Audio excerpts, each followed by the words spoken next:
the deepening of the crisis, which the capitalist revisionist world is experiencing, is extending the social and class basis of the revolution. Apart from the working class, other strata of society exploited by capitalism, such as the peasantry, the urban petty bourgeoisie, the intelligentsia and the students, the youth and the masses of women, are taking part ever more actively in the revolutionary movement. Therefore, the question of linking up with these masses and leading them becomes a task of first-rate importance for the Marxist-Leninist parties.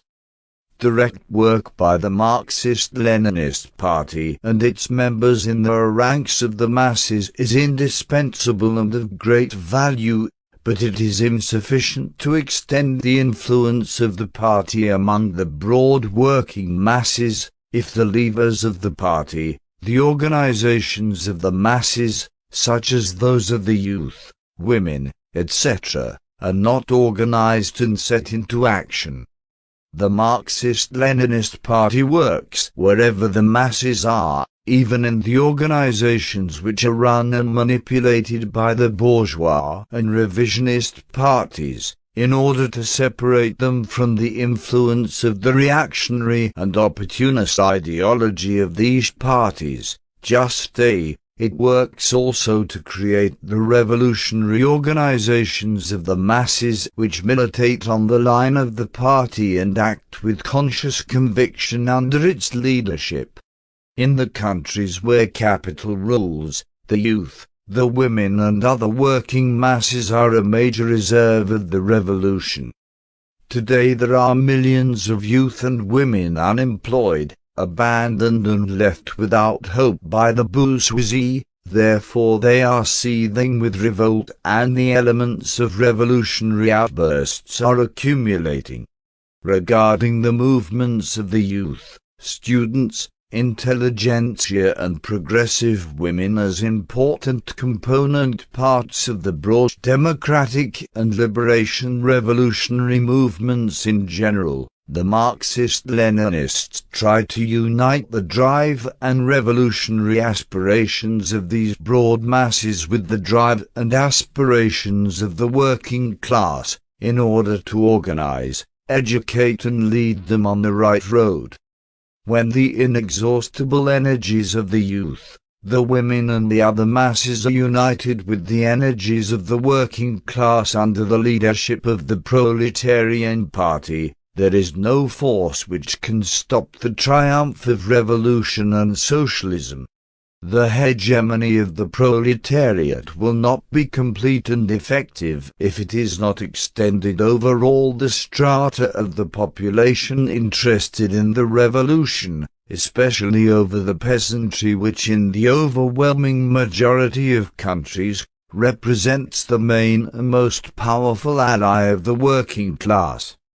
At the same time, the alliance of the working class with the peasantry is the basis for uniting in a broad front all the working masses, all those who in one way or another are fighting against capitalism and imperialism, against oppression and exploitation by monopolies and multinational companies. At the present time, many rallies and demonstrations are being held in the streets of cities and villages of the capitalist countries. Naturally, these are organized by the bourgeois, social democratic and revisionist parties, which have certain aims when they bring the masses out in the streets. Above all, they want to keep the revolted masses of working people under their control and to confine their demands within the economic framework permitted by the bourgeoisie. The task of the communists is not to stand apart from these demonstrations, because the bourgeois and revisionist parties organize them, but to take part in these mass movements and turn them into political demonstrations and clashes with the bourgeoisie and its lackeys. Inactivity, apathy and fruitless discussions are lethal to a Marxist-Leninist party. If a Marxist-Leninist party is not continually active in movement with agitation and propaganda, if it does not take part in the different manifestations of the working class and the other working masses, irrespective that they may be under the influence of reformist parties, it will not be possible to alter the direction which the reformist parties give the movement of the masses. The correct line of the Marxist-Leninist party cannot be carried among the masses by means of its press alone, which is usually very restricted. The communists, sympathizers, and members of the mass organizations carry the line of the party among the masses precisely during the activities and actions of the working class and the other working masses when they are in movement, in struggle and battle for their economic rights, and even more for their political rights. Such vigorous revolutionary action ensures two important objectives. On the one hand, it tempers the party itself in action together with the masses and raises its authority and influence, and on the other hand, it creates possibilities for the party to see the most politically and ideologically sound and advanced elements of the working class in action, those who will be the best and the most resolute militants of the party in the future. From these elements, the Marxist-Leninist parties secure the new blood for their ranks, and not from a few discontented intellectual elements, or some unemployed workers who demand justice, who are revolted, but are not so stable and do not accept the iron discipline of a Marxist-Leninist proletarian party. The leaders of revisionist parties think that the whole work of the party consists of endless discussions, fruitless theorizing and empty contests over one question or another. Nothing comes out of such sterile work. The revisionist parties work on the masses through their press which, it must be admitted, is extensive. These parties themselves are big capitalist trusts, and they have paid workers especially to turn out their propaganda. They have become very skillful at preaching to the working masses what they should and what they should not do. With their demagogy they obscure the final aim of the working masses, which is the overthrow of the capitalist system, and make them believe that what is achieved with a normal strike is everything. This big lie is in favor of the capitalist bourgeoisie.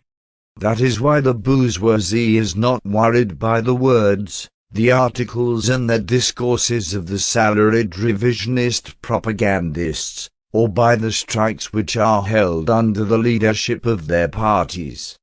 The Marxist-Leninist parties never descend to these forms of the stale propaganda of the revisionist parties. They know that the uprising and the revolution do not come about automatically. They must be prepared. The best preparation is through actions. But together with action, the theory which guides these actions is necessary. Marx, Engels, Lenin and Stalin teach us that without revolutionary action there is no revolutionary theory, and without revolutionary theory there is no revolutionary action. The work of the Marxist-Leninist party among the masses, uniting them around concrete political objectives, is an important task, because the revolution is not carried out by the working class alone, and even less so by its vanguard, the Communist Party alone. To carry out the revolution, the working class enters into alliance with other social forces, with progressive parties and factions of them, with progressive individuals, with whom it has interests in common on various problems and at different periods. Broad popular fronts with definite political programs are created with these forces. The party of the working class is not dissolved in these fronts, but always retains its organizational and political independence. The question of alliances is a very acute and delicate problem. The Marxist-Leninist party must follow, study and define the tendencies, demands and contradictions which exist within the movement of the masses, in other words, the dialectics of the class struggle. On this basis the communists choose the right road to achieve various alliances. The maturity of the Marxist-Leninist party is expressed in its sound analysis and assessment of the situation which exists in the ranks of the masses and amongst different political groupings for the creation of necessary alliances. Only with a correct policy and an accurate foresight of how events will develop will the party of the working class be able to maintain its individuality in these alliances and increase its influence among the masses which it wants to rally and throw into revolution. The creation of different alliances and, on this basis, the creation of broad popular fronts becomes an imperative duty, especially in the conditions when in many countries the danger of fascism is great and immediate, and the pressure and interference of the superpowers against all countries have increased. The fact that the national issue is assuming a special and steadily increasing importance in the revolutionary process today favors the achievement of this unity and these alliances. This is linked with the intensification of the expansionist, hegemonic and aggressive policy of the imperialist powers. But the occupation of a country is not always done through military aggression. This enslavement, colonization, oppression and exploitation is also carried out in other new, modern, economic, cultural, political forms, which disguise savage imperialist domination. That is why, when we say that the revolution is on the order of the day, this is also linked with the national issue, that is, with the occupation of one or some countries by the big capitalist and imperialist powers, either through direct military occupation or through indirect means and ways. In this sense, countries like Italy, Spain, Portugal, etc., although they are not occupied by the armed force of foreign armies, still suffer from foreign domination and interference. The Eurocommunists can prattle as much as they like that their countries are free and sovereign, but in fact the Spanish, Italian, Portuguese and other peoples are oppressed and exploited. A bourgeois democracy exists in each of their countries, but the state that is bound hand and foot to foreign capital. The people, the working class, do not enjoy genuine democracy and sovereignty. They are not free because everything is controlled by foreign capital. During the Second World War, at the time when many countries were occupied by the German Nazi or the Italian fascist armies, the Quislings and collaborators united with the occupiers. Today, too, other Quislings and collaborators, with different disguises and slogans, are in power and are bound to the new modern occupiers, the neo-colonialists and their capital, with 1,000 threads. Very important for the preparation and carrying out of the revolution is the revolutionary work in the ranks of the bourgeois armies, which Lenin called the chief instruments of state power. V.I. Lenin, Collected Works, Vol 25, p. 459 Alb. ed. Lenin has provided the answer to many theoretical and practical problems linked with the necessity of revolutionary work in the ranks of the bourgeois armies, and has defined the ways to attack, demoralize and disintegrate them. This question assumes special importance in the present conditions, when the revolutionary situations in many countries are maturing rapidly. In general, the bourgeois army is the bourgeoisie armed to the teeth which confronts the proletariat and the popular masses. The large armies of the capitalist countries create the impression that in such circumstances the revolution and the smashing of the state of oppression and exploitation become impossible.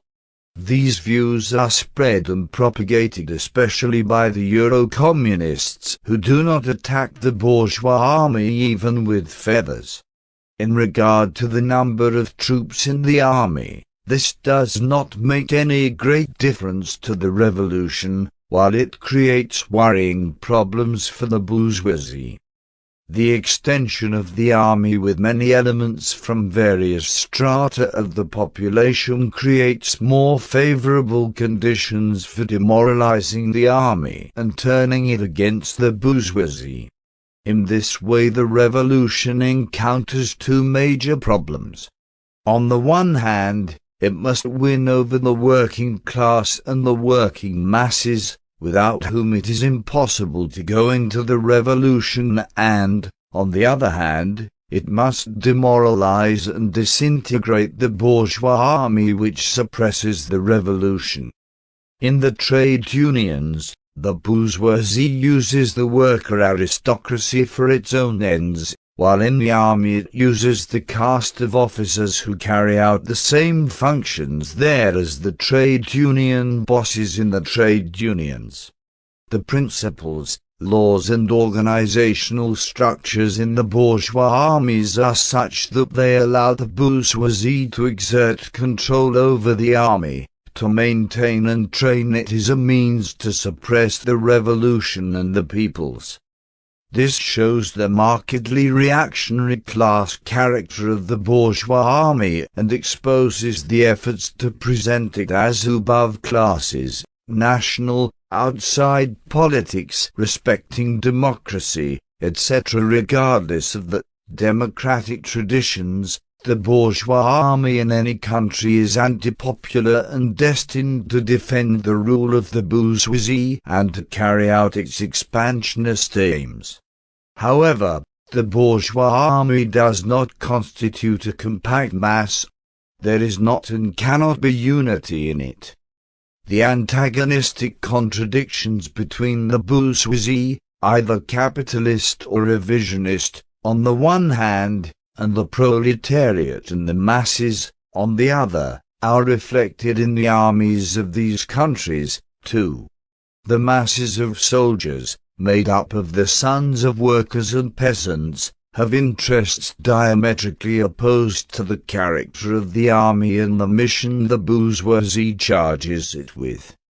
Like the workers and other working people, the masses of soldiers are interested in the overthrow of the exploiting order, and that is why the bourgeoisie shuts it up in barracks and isolates it from the people, turning the army, as Lenin pointed out, into a prison for millions of soldiers. This is the basis of the conflict which grows constantly deeper between the soldiers, who are the sons of the people, and the commanding body, the officers, who are the executive hand of the capitalist bourgeoisie, trained and educated to serve the interests of capital zealously. The work of the Marxist-Leninist party aims to make the soldier revolt against the officer, so that he does not carry out the orders, does not observe the discipline and the laws of the bourgeoisie, and sabotages the weapons in order to prevent them from being used against the people. Lenin said, "Not a single great revolution has ever taken place, or ever can take place, without the disorganization of the army. for the army is the most ossified instrument for supporting the old regime, the most hardened bulwark of bourgeois discipline, buttressing up the rule of capital, and preserving and fostering among the working people the servile spirit of submission and subjection to capital. V.I. Lenin, Collected Works, Vol. 28, p. 321, Alb. ed. Of course, the methods, forms and tactics to bring about the disorganization and disintegration of the army are many and varied, depending on the concrete conditions. The conditions are not identical in every country today and, therefore, the tactics of the Marxist-Leninists differ from one country to another. There are countries where fascist dictatorships and terror have been established openly, and there are others where those few legal forms of bourgeois democracy can and must be utilized. In general, however, personal work with individual soldiers, both inside and outside the barracks, the stern struggle of the workers, the continual strikes, demonstrations, rallies, protests, etc., play an important role, both for the mobilization of the masses and for the disorganization of the bourgeois army. All these, so to say, test battles and clashes, pointed out Lenin, are inexorably drawing the army into political life and consequently into the sphere of revolutionary problems. Experience in the struggle enlightens more rapidly and more profoundly than years of propaganda under other circumstances. V.I. Lenin, Collected Works, Vol. 9, pages 402-403, Alb. ed.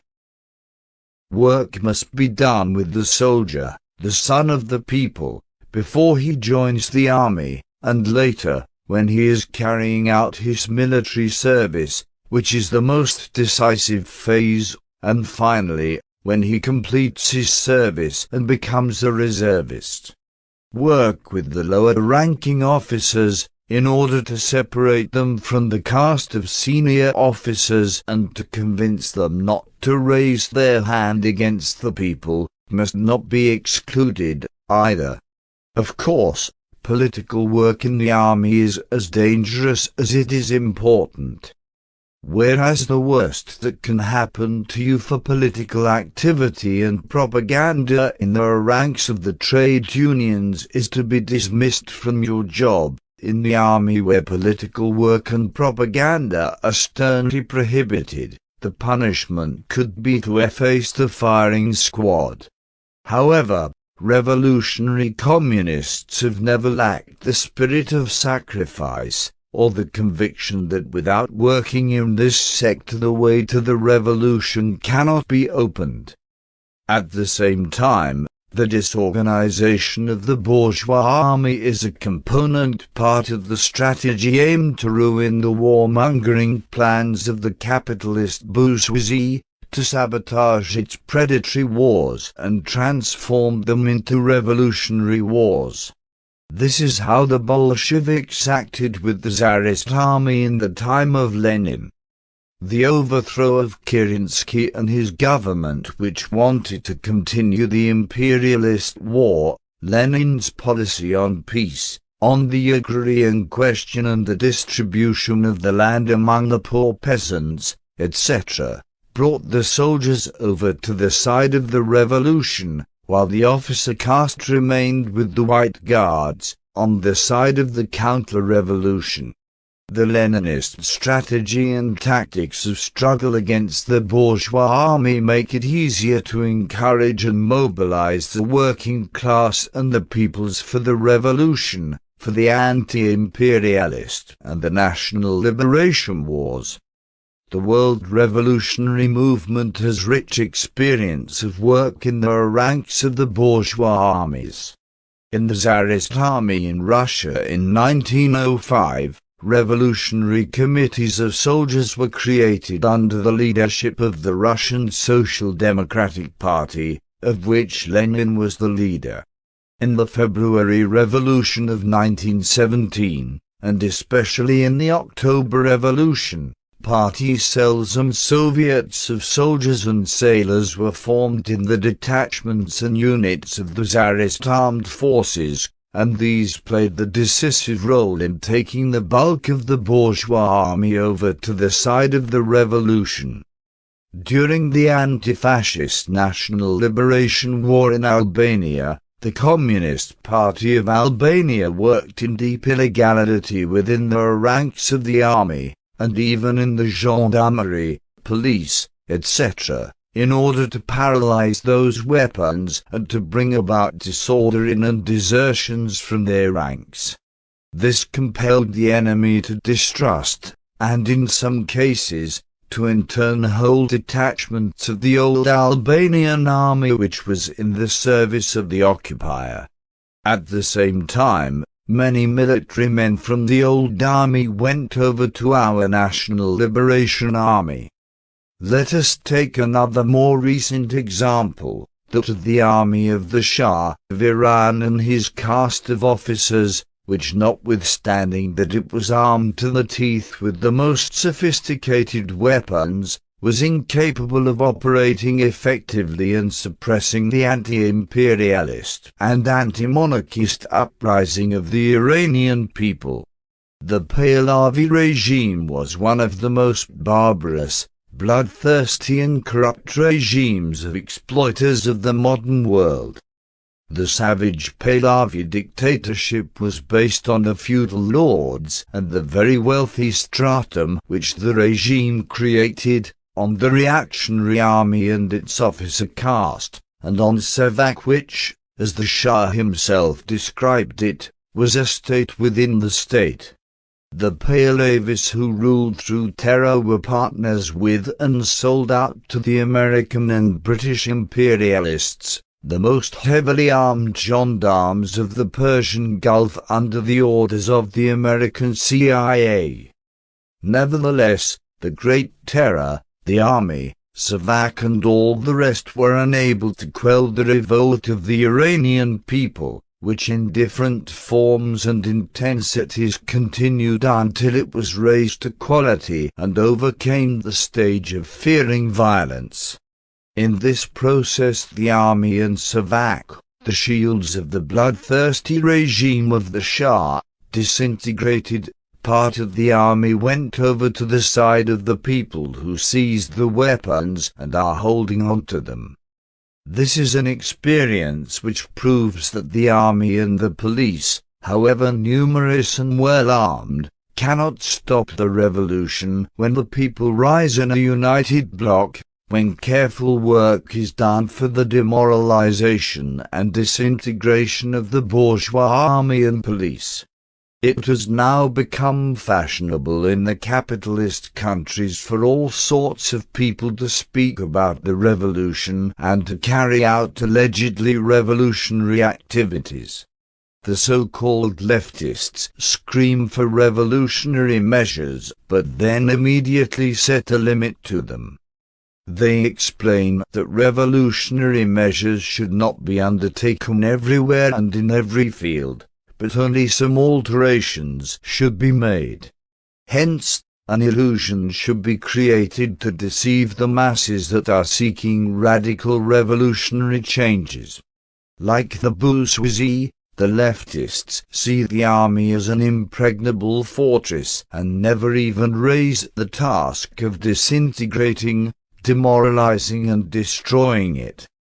The Marxist-Leninist parties, however, without neglecting the other directions of the struggle, regard the struggle for the unity of the working class and the disintegration of the bourgeois army as two directions of decisive importance for the triumph of the revolution.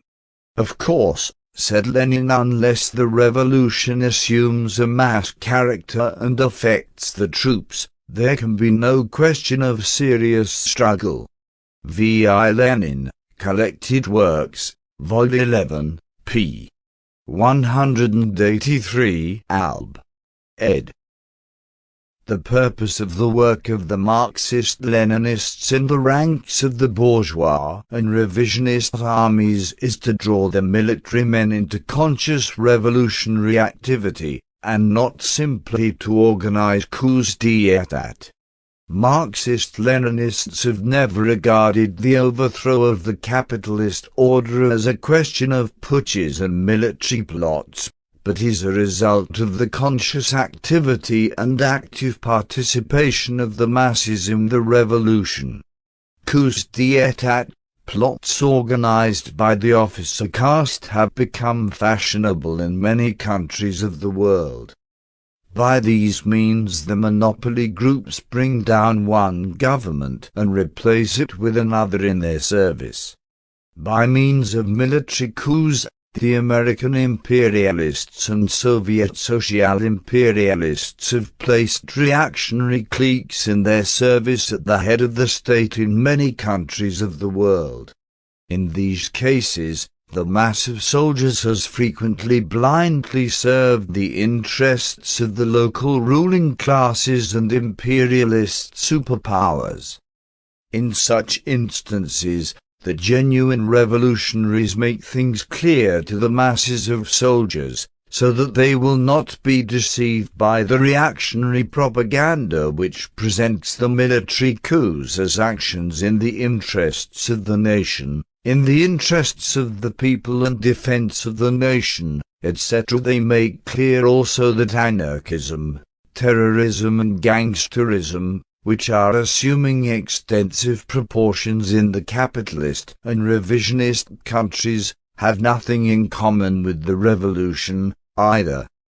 Daily facts prove that the groups of anarchists, terrorists, and gangsters are used by reaction as an excuse and a weapon for the preparation and the establishment of the fascist dictatorship, to intimidate the petty bourgeoisie and to make it a tool and a hotbed of fascism, to put pressure on the working class and keep it bound with the chains of capitalism under the threat that it will lose those few crumbs which the bourgeoisie has given it.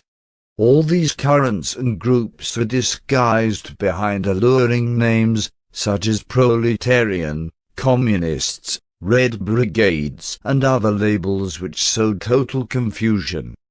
The activities of these groups have no links with Marxism, Leninism, with communism.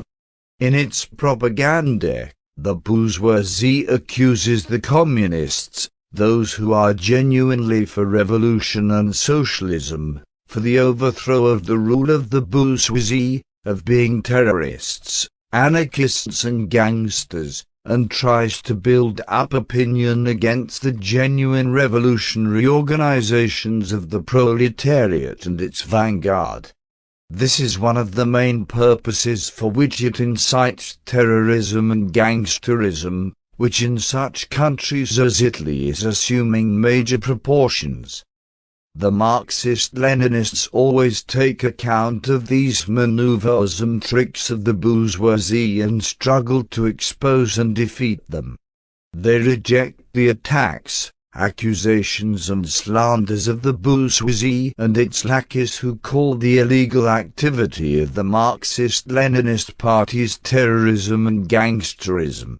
Whether the Marxist-Leninist party is illegal, either partly or completely, depends on the concrete conditions of a particular country. Irrespective of these conditions, however, the organization of illegal work is the greatest guarantee that the victory will be secured. Without this organization, the great striking force of the bourgeois dictatorship wreaks havoc and gravely damages the proletariat and its vanguard at the moments the dictatorship finds it suitable to do so. A party of the working class, which does not foresee moments of fierce attacks and clashes with the forces of the capitalist bourgeoisie, is not a genuine revolutionary party. For such a party, the theoretical principle that power cannot be seized from the bourgeoisie except by violence, by fighting and making sacrifices, remains an empty phrase, a mere slogan. Moments of fierce struggle are inevitable, and in these moments of fierce struggle legal propaganda bases alone are not sufficient. At these moments, the Communist Party must have its fighting bases, must have created its striking forces, must have its rear secure and equip them with the necessary political, ideological and material means. The coming action will require sacrifices. There will be people who are hurt, who are killed or imprisoned. Therefore, work must be done to build up around the party a great mass of dedicated people, resolute revolutionaries who listen to the party and will hurl themselves into revolutionary action together with it. Meanwhile, the Marxist-Leninist parties know they must also take advantage of bourgeois democracy and the possibilities which legal work and struggle provide for the preparation of the revolution. Even when they operate legally, they make efforts to ensure that their activities serve to fulfill the requirements and tasks of the revolution, the ideo-political, organizational and military preparation of the party and the masses for the overthrow of the bourgeoisie, regardless of what the bourgeois laws permit or do not permit. On all occasions and under all conditions, the genuine revolutionary parties know that they must combine the organization and development of illegal and legal struggle correctly, using only those forms of work and revolutionary tactics which do not obscure their strategy with illusions about bourgeois legality and democracy. In all countries, even in those that are freest, most legal, and most peaceful in the sense that the class struggle is least acute there, says Lenin, it is now absolutely indispensable for every communist party to systematically combine legal and illegal work, legal and illegal organizations. V.I. Lenin, Collected Works, Vol. 31, p. 211, Alb. ed. At first sight, it seems that the working class in Western Europe is bound tight in the chains which social democracy and the revisionists called Eurocommunists have riveted onto it, and that the workers' movement is strongly under the influence of bourgeois and revisionist ideology. However, this appearance does not reflect the reality. Moreover, it does not indicate the tendencies of social development, the processes which are seething in the ranks of the working masses, the historical necessity and imperative demands of the time. The bourgeoisie, the revisionists and all the other opportunists are trying to restrain the revolution and to extinguish the communist ideal. At given stages and in special historical conditions, they even manage to bemuse and confuse the proletariat and working masses, and to obscure the prospects of the socialist future to some degree. But this is a temporary and passing phenomenon. The revolution and socialism as a theory and practical activity cannot be imposed on the masses from outside by isolated individuals or groups of people. The revolution and socialism represent the only key which the proletariat and the masses need to solve the irreconcilable contradictions of capitalist society, to put an end to their exploitation and oppression and establish genuine freedom and equality. As long as there is oppression and exploitation, as long as capitalism exists, the thinking and struggle of the masses will always be directed towards the revolution and socialism. The Eurocommunists have rejected the banner of Marxism-Leninism, the revolution and the dictatorship of the proletariat. They preach class peace and sing hymns to bourgeois democracy. However, the ills of bourgeois society are not cured and its contradictions are not resolved with sermons and hymns. History has already proved this, and its lessons cannot be set aside. The proletariat, the oppressed and the exploited are moving naturally towards the revolution, towards the dictatorship of the proletariat and socialism. Just as naturally they are seeking the road which leads to the fulfillment of these historical aspirations, the road which the immortal theory of Marx, Engels, Lenin and Stalin shows them. It is the duty of the new Marxist, Leninist, Communist parties to take over the leadership of class battles which the Eurocommunists have abandoned, to provide the proletariat and the masses with that militant fighting vanguard which they are seeking and accept as their leadership. The situation is not easy, but let us recall the optimistic words of Stalin, that there is no fortress which the communists cannot take. This revolutionary optimism stems from the objective laws of the development of society. Capitalism is an order condemned by history to liquidation. Nothing, neither the frenzied resistance of the bourgeoisie nor the treachery of modern revisionists can save it from its inevitable doom.